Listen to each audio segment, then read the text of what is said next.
Hello there, I'm Dr. Scott Kilberg, your video foot doc, here with another installment of my series of videos on foot care and foot disease. Today I'm going to talk about something very important, and that's 2 ways that diabetics can care for their feet in order for them to prevent problems that can occur in the feet. Diabetes is a very devastating disease and can lead to many complications. Some of the worst complications can occur in the feet, in which wounds and infections can cause amputations. Amputations are very serious matters, and often the poor health related to an amputation and the extra strain on the heart required to use a prosthetic will often lead many diabetics to be dead within 5 years of having an amputation. So the goal is to preserve the limb and to keep one from having to have an amputation if you have diabetes. There are 2 very important ways that one can prevent these problems from occurring that could potentially lead to an amputation.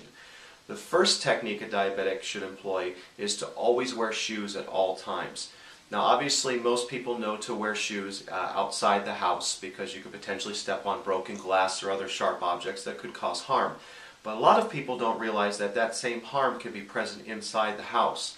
No matter how clean the house is kept, there can still be some object that one can step on, such as a carpet tack, a piece of ceramic from a broken plate, something that was brought in by a family pet or off of the shoe of some other family member, that could still pose a danger to one walking barefoot throughout their home.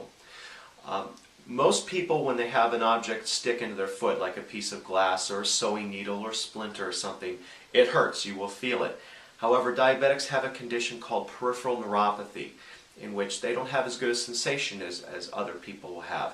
Now most diabetics, their feet aren't completely numb, they can still feel things. However, when they step on something sharp and it punctures into the skin, it can simply feel like something's just simply pushing on the skin and not actually poking into the skin.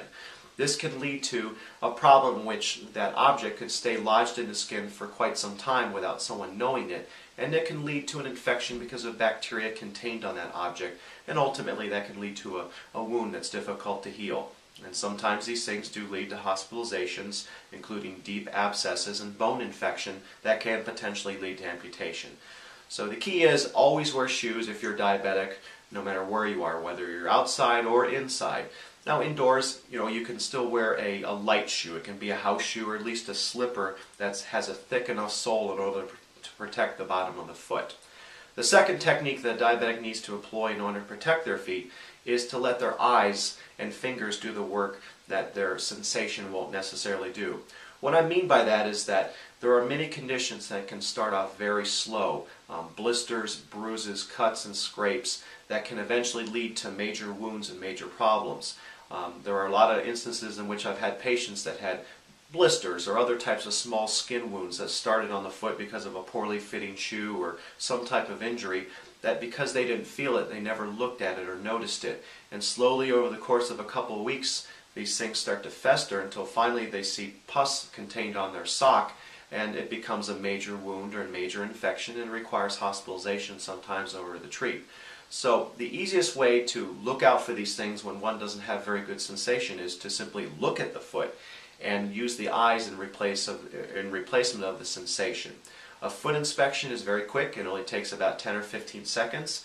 You look at the top of the foot, the bottom of the foot, in between the toes, just looking for anything that looks out of the ordinary, such as cuts, scrapes, blisters, wounds, anything that could indicate that something is going on to the skin and could eventually compromise the skin in some way, allowing bacteria as well as disease of the skin to occur. Now, there are a lot of people that simply can't bring their feet up in order for them to be able to see the bottom of them due to a wide variety of different issues. Bad hips, a large abdomen, that sort of thing. There are other techniques that can be used in order to see the foot. One easy one is to simply take a hand mirror and put it on the ground, and from that one can look at the bottom of their foot pretty effectively. Just remember to pick the mirror back up so you don't step on it and break the glass, causing another sharp object you could potentially step on. Another technique is to simply have a family member or friend provide that inspection on a daily basis if they're around, and that makes it very easy. By inspecting your feet, you'll be able to catch these problems as they occur before they become more significant. And by wearing shoes, as I said before, you can generally prevent punctures and other types of problems that can occur to the skin, which could eventually lead to deep infections and potentially hospitalization and amputation. Well, I hope you enjoyed watching this video. look for more videos on all sorts of foot topics on this site as well as others, or you can visit my website at www.inpodiatrygroup.com. Thank you.